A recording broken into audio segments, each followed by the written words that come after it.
et la citerne à mazout. Alors ça, c'est vraiment la panique du moment.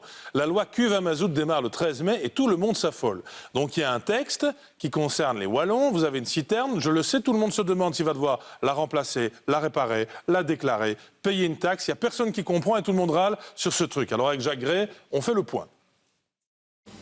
Dans cette cave, on est en pleine installation d'une cuve à mazout. Mais attention, pour toutes les citernes comme celle-ci de moins de 3000 litres, une nouvelle réglementation sera d'application à partir du mois de mai prochain. Les nouveaux réservoirs, par exemple, devront être impérativement en double paroi, c'est-à-dire une citerne dans une citerne. Avant, les simples parois étaient tolérées et tout à fait valables. Et qui dit double paroi dit aussi double travail. Ici, voilà, sur la journée, on aura fait une citerne. Là, quand ils auront fini leur travail d'aujourd'hui, logiquement, ils doivent revenir demain pour refaire la deuxième citerne autour. Du coup, cette cuve simple, qui coûte aujourd'hui environ 1 500 €, coûtera forcément plus cher à partir du mois de mai.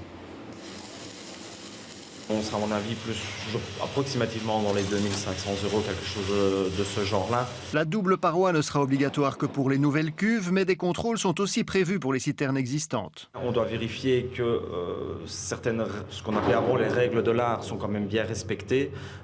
Sur le système anti-débordement, par exemple, le fait que le mazout ne soit pas pris par le point bas de la citerne, mais par le point haut. Les propriétaires de citernes existantes auront 2 ans pour se mettre aux normes, mais en cas de vente d'une maison, il faudra obligatoirement investir dans une nouvelle citerne double paroi. J'espère que c'est un peu plus clair, même si ça affole un peu tout le monde. En ce moment, la loi est là, mais...